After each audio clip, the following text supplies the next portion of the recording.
امام مہدی آنے والے. بات سمجھ گئے نا؟ اچھا، دو طرح سے اندازہ ہوتا ہے کہ وہ آنے والے ہیں. چلو کیا بتانا ہے. کافی دیر ہو گئی، آپ لوگ دعا کر دیتے ہیں. چلو آپ لوگ گھر جائیں اور آرام کریں ہیں، اپنی اپنی جگہوں پہ جائیں. آپ بھی کہیں گے کہ چلو 2-3 دن چھٹی مل گئی تھی، آج پھر کہیں سے نازل ہو گئے.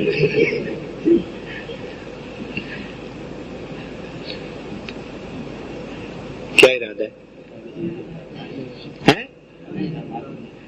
بتائیں. اچھا دیکھیں، حدیث پاک میں آتا ہے نبی علیہ السلام نے ارشاد فرمایا کہ بنی اسرائیل کے 72 فرقے ہوئے اور میری امت کے 73 فرقے ہوں گے.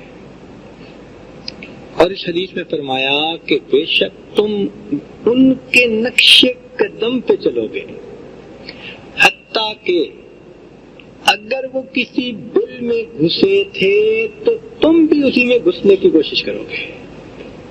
حدیث کے الفاظ ہیں کہ اس امت میں اگر کسی نے ماں سے بدکاری کی تھی تو تم میں سے بھی کوئی ہوگا جو ماں سے بدکاری کرے گا. ہو وہی کرو گے، تم ان کے نقش قدم پہ چلو گے. حدیث پاک ہے. اس کا مطلب یہ ہے کہ جو ان کے ساتھ پیش آیا وہی کچھ ہمارے ساتھ پیش آئے. اچھا، اب ان کے ساتھ کیا پیش آیا؟ یہودیوں کو اس دنیا میں اللہ نے بڑی نعمتیں دی، مگر یہ قوم بھی بڑی ناشکری قوم تھی. ان کی ناشکریوں کی وجہ سے پھر اللہ تعالیٰ نے ان پر 2 دفعہ مصیبت بھیجی. 2 دفعہ ان پر مصیبت بھیجی. 700 سال انہوں نے عیش کے گزارے اور 700 سال کے بعد پھر اللہ تعالیٰ نے ان سے تخت و تاج چھین لیا اور ان پر ایسے لوگ مسلط کر دیے جنہوں نے ان کو مار پیٹ کے بیت المقدس سے باہر نکال دیا. پھر اللہ تعالیٰ کی مہربانی ہوئی، کچھ عرصے کے بعد اللہ تعالیٰ نے پھر ان کو وہی نعمتیں دے دی، طاقت دے دی، وہی قوت دے دی، سب کچھ دے دیا. پھر انہوں نے وہی غفلت کی اور 700 سال کے بعد پھر دوسری مرتبہ ان کے اوپر پھر مصیبت آئی. پھر ان کی جو ہے نا خوب پٹائی ہوئی اور جو کچھ بیت المقدس میں تھا 50,000 سواریوں پہ اٹھا کے اس خزانے کو لے کر رومی جو تھے وہ روم میں چلے گئے. اس وقت وہ روم میں ہے سارا کچھ خزانہ. اب جب امام مہدی آئیں گے وہ روم کو فتح کریں گے اور روم کا وہ خزانہ پھر بیت المقدس لے کر جائیں گے. یہ پہلے بخت نصر لے کے گیا تھا، یہ کچھ پھر ایک دوسرا. تو 2 مرتبہ یہ واقعہ پیش آیا. قرآن مجید میں بھی اس کا تذکرہ ہے. فَإِذَا جَاءَ وَعْدُ أُولَاهُمَا بَعَثْنَا عَلَيْكُمْ عِبَادًا لَّنَا أُولِي بَأْسٍ شَدِيدٍ فَجَاسُوا خِلَالَ الدِّيَارِ. دیکھا تو قرآن مجید میں بھی اس کا تذکرہ. تو ان پر ذلت کتنی دفعہ آئی؟ ان سے تاج چھین لیا گیا ان کی غفلتوں کی وجہ سے. اب اس کا مطلب یہ ہے کہ پیٹرن ہمارا بھی وہی بننا ہے. پیٹرن کس کو کہتے ہیں انگریزی میں؟ ترتیب، انداز. ہمارا بھی وہی ہونا ہے، حال ہمارا بھی وہی ہونا ہے. چنانچہ اگر آپ غور کریں تو امت مسلمہ پر پہلی مرتبہ جو ذلت آئی من حیث الامہ وہ 7ویں صدی ہجری میں اس وقت آئی جب تاتاریوں نے ان سے تخت و تاج چھینا اور ایک دن میں 4 لاکھ مسلمانوں کو قتل کیا اور پوری دنیا میں مسلمانوں کے پاس کہیں حکومت نہیں تھی. ختم. 700 سال کے بعد ایگزیکٹ وہی ہوا 7ویں صدی ہجری. ایسے ہی ہے نا؟ تو 7ویں صدی ہجری میں مسلمانوں کے ساتھ وہی ہوا. اتنا مسلمانوں کے اندر اس وقت کمزوری تھی، ضعف تھا کہ ایک تاتاری عورت نے مسلمان مرد کو کہا خبردار جو یہاں سے ہلا، تو اس پہ اتنا خوف تھا کہ وہ وہیں کھڑا رہا. وہ گھر گئی، چھری لے کے آئی اور اس بندے کو قتل کر دیا. اور مسلمانوں کا حال یہ تھا کہ تاتاری کسی شہر جانا چاہتے تھے نا تو وہ پورا شہر ہی خالی کر کے چلے جاتے تھے.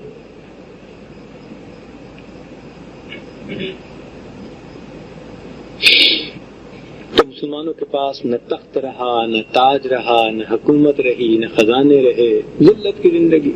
یہ تو اللہ والے تھے جنہوں نے اس دور میں بھی سبحان اللہ اللہ کے دین کی حفاظت کی. دو قوتیں تھیں اور دونوں پوشیدہ قوتیں جن کی وجہ سے دوبارہ اسلام کو قوت ملی. نہ جنگ سے ملی، نہ لڑائی سے ملی. ملی تو کس کی وجہ سے ملی؟ دو پوشیدہ قوتوں کی وجہ سے ملی.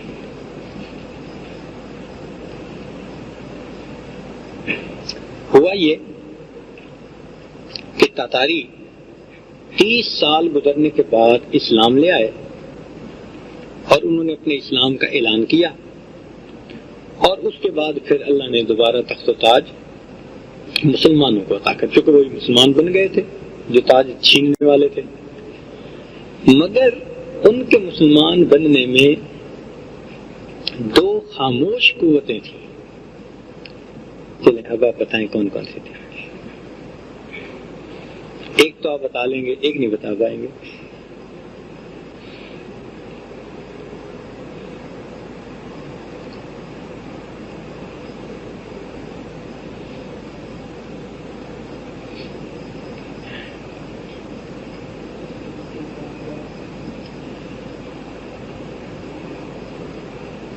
ایک خاموش قوت تو تھی اللہ والوں کی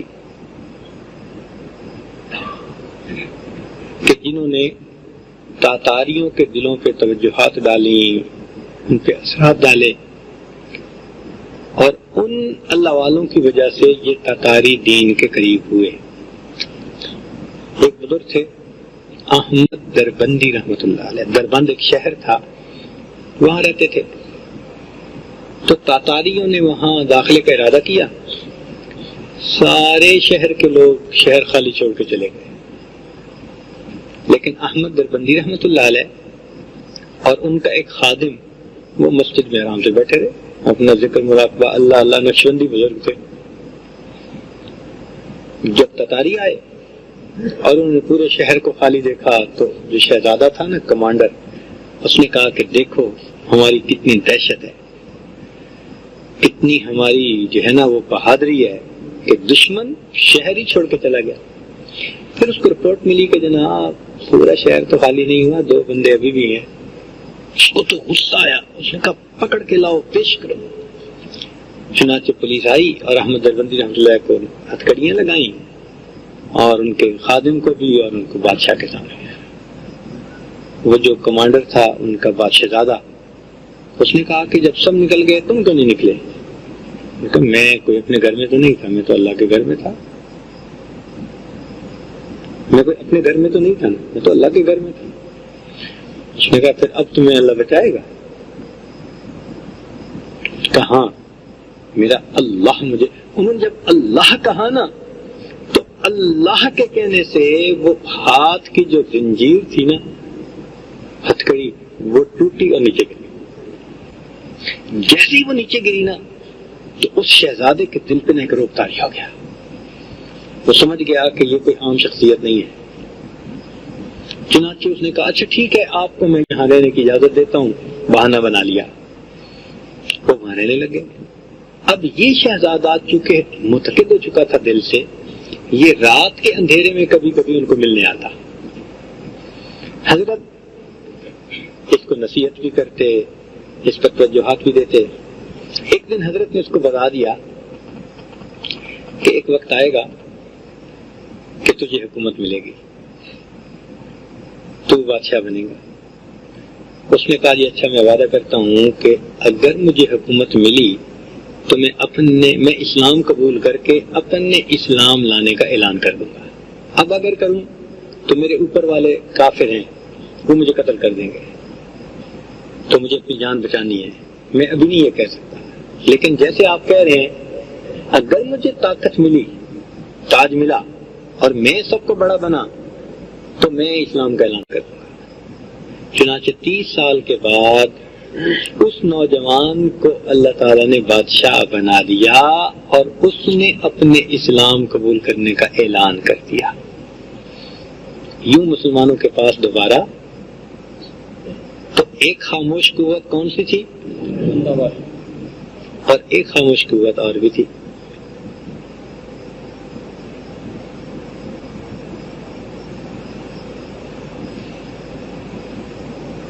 بولے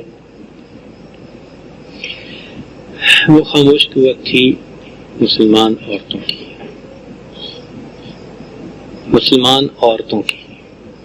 تاتاریوں نے جب ملک و سلطنت پہ قبضہ کیا تو انہوں نے مسلمانوں کی جتنی نوجوان عورتیں تھیں سب کو اپنے گھروں میں آباد کر لیا، بیویاں بنا لیا۔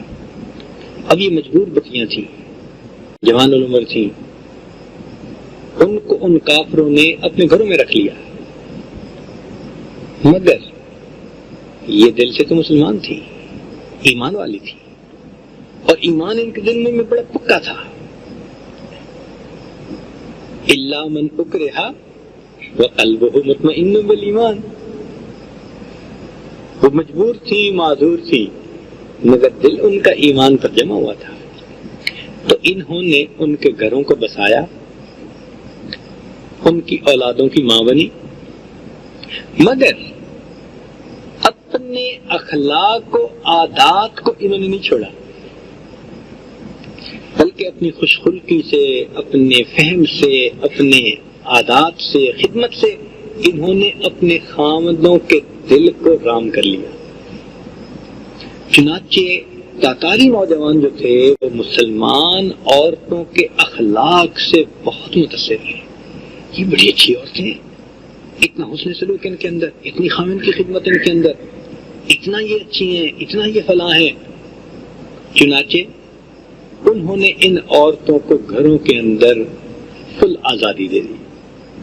جب بندہ بیوی سے خوش ہوتا ہے تو گھر میں پھر اسی کی چلتی ہے، تو یہی حال ان مسلمان عورتوں کا ہوا۔ چنانچہ ان مسلمان عورتوں کو جب گھر میں کھل کے رہنے کا اختیار ملا تو انہوں نے اپنے بچوں کو دین سکھانا شروع کر دیا۔ ہر گھر ایک خاموش مدرسہ بن گیا، بغیر دین کا نام لیے اسلام کی ان بیٹیوں نے دین کا کام کرنا شروع کر دیا، نبی علیہ السلام کی سنتوں کو بچوں میں زندہ کرنا شروع کر دیا، آداب کو، اخلاق کو، تعلیمات کو ان کے اندر زندہ کرنا شروع کر دیا۔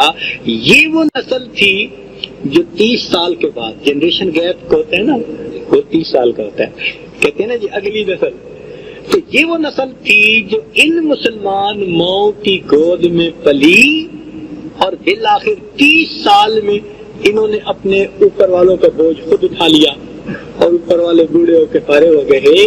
یہ وہ نسل تھی جن کو ادھر ماؤں نے تیار کیا تھا اور ادھر اللہ والے نے وقت کے حاکم کو تیار کیا، تو حاکم نے جب اعلان کیا ان بچوں نے فوراً دین کو قبول کروا لیا۔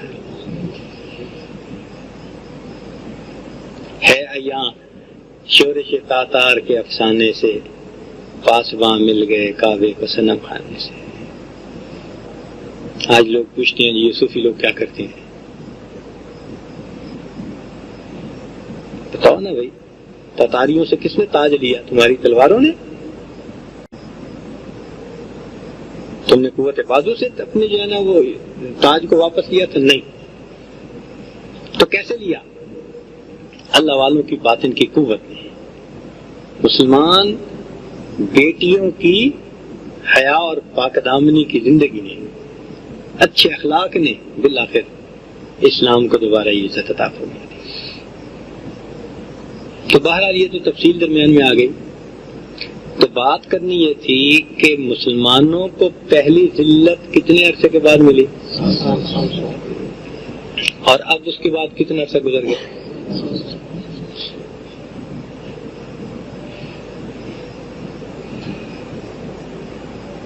اس کا مطلب تو یہ کہ بالکل ایگزیکٹ وقت آ گیا ہے اور ہم اب بھی سیدھے نہیں ہوئے۔ ہماری غفلتوں کا عالم وہی ہے، جاگے کوئی نہیں ہم،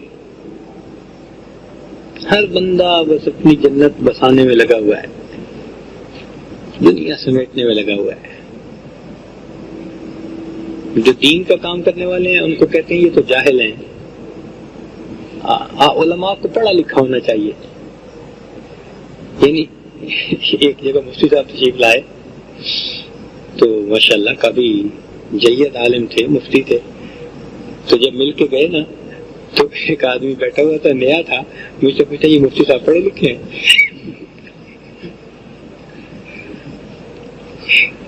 خیر اس کی تو میں نے مٹی پلید اچھی طرح کی، لیکن حیرت مجھے اس بات پر ہوئی، اندازہ لگاؤ کہ میں کہہ بھی رہا ہوں مفتی صاحب ہیں، مفتی صاحب چلے گئے، اچھا مفتی صاحب آپ تشریف لے جائیے، تو مجھ سے پوچھتا یہ مفتی صاحب پڑھے لکھے ہیں؟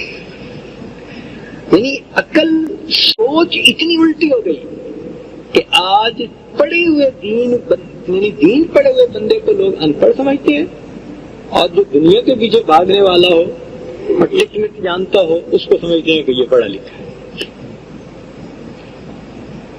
تو سدھرے تو ہم اب بھی نہیں نا، اور پھر 7 سال گزر گئے، اس کا مطلب یہ ہوا کہ دوسری باری اب قریب ہے۔ اب چونکہ دوسرے باری قریب ہے تو اس کا منظر اب سج گیا ہے، اب آج ہو، کل ہو، پرسوں ہو، جب ہو اللہ جانے، ہمیں کیا پتا، ہمارا دماغ ایسا نہیں کہ ہم کیا پہ لگائیں، لیکن اتنا پتہ لگتا ہے کہ کچھ ہونے والا ہے۔ کیا ہونے والا ہے؟ کچھ ہونے والا ہے، اس لیے کہ ہم غفلتوں سے باز نہیں آ رہے۔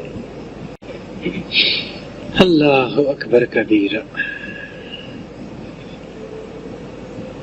تو اب سمجھ آ گئی نا کہ بھائی منظر سج رہا ہے۔ اچھا دوسرا طریقہ،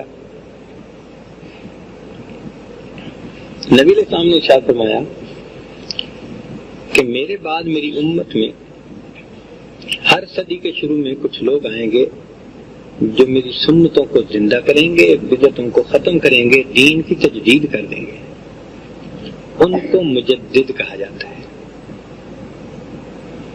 ہر صدی میں مجدد آتے رہے،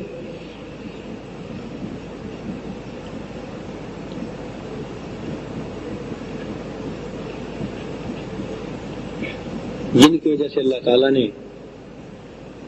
مختلف مواقع پر دین کو زندہ کیا۔ جیسے رسول آتے رہے نا پہلے، ایسے ہی ہر 100 سال کے اندر مجدد آتے رہے۔ پھر جیسے رسولوں میں اولو العزم رسول آئے تو ان مجدد حضرات کے اندر بھی بڑے مجدد بھی آئے کچھ عرصے کے بعد۔ مثال کے طور پر اگر آپ غور کریں تو 5ویں صدی ہجری میں شیخ عبدالقادر جیلانی رحمۃ اللہ علیہ تشریف لائے، 6 صدی کا شروع، 5ویں ختم ہو گئی، اور وہ بڑے مجدد تھے۔ ان کے بارے میں کتابوں میں لکھا ہے کہ لاکھوں لوگ دین پر آئے اور انہوں نے توحید پر لوگوں کو جمع کر دیا، اور ایسا اللہ نے ان کو درس دیا نا، اس کی قوت دی تھی کہ ایک مرتبہ انہوں نے اللہ کے جلال پر بیان کیا تو 15 جنازے مجمع میں سے اٹھے اور قبرستان لے جانے تھے، 15 جنازے اٹھے، ایسی توجہ تھی، بڑے عجیب حالات، اور واقعی اللہ نے ان کو ولایت کا بڑا اعلیٰ مقام دیا تھا۔ اور انہوں نے کہا بھی صحیح کہ قدمیہ اعلیٰ، میرا قدم تمام اولیاء کی گردن کے اوپر ہے، اور واقعی اپنے وقت میں ان کا قدم جو تھا وہ تمام اولیاء کی گردن پر، تو وہ اپنے وقت کے کیا تھے؟ بڑے مجدد تھے اپنے وقت کے۔ پھر مزید 500 سال گزرے تو 5 اور 5 تو 10ویں صدی ہجری جب ختم ہوئی تو 11ویں کے شروع میں ایک بزرگ پیدا ہوئے جن کا نام تھا احمد سرہندی، اور ان کو کہا گیا مجدد الف مجدد ثانی۔ سمجھا گئے؟ یہ دوسرے بڑے مجدد آ گئے۔ اور اب 15ویں صدی شروع ہو گئی. 1425 جو ہم کہتے ہیں تو اس کا کیا مطلب ہوتا ہے کہ صدی کون سی چل رہی ہے؟ 15ویں چل رہی ہے. اب 15ویں شروع ہو گئی تو اب اگلے بڑے مجدد نے آنا ہے، اور جو اگلے بڑے مجدد ہوں گے وہ امام مہدی ہوں گے. کیونکہ مجدد ثانی نے لکھا ہے کہ اب میرے بعد جو بڑا کوئی روحانیت والا آئے گا وہی امام مہدی ہوگا. انہوں نے لکھا ہے یہ نہیں ہوگا کہ امام مہدی اور ان کے درمیان کوئی ایک اور مجدد آ جائے، نہیں، بڑے مجدد اور نہیں ہوں گے. اس لیے اس ترتیب سے بھی اگر دیکھیں تو کیا لگتا ہے کہ امام مہدی کے آنے کا وقت اب وہ کب آ جائیں اللہ جانے، لیکن وقت قریب ہے. اس حدیث پاک سے بھی ثابت ہوتا ہے، اس حدیث پاک سے بھی ثابت ہوتا ہے، اور حالات بھی بتا رہے ہیں.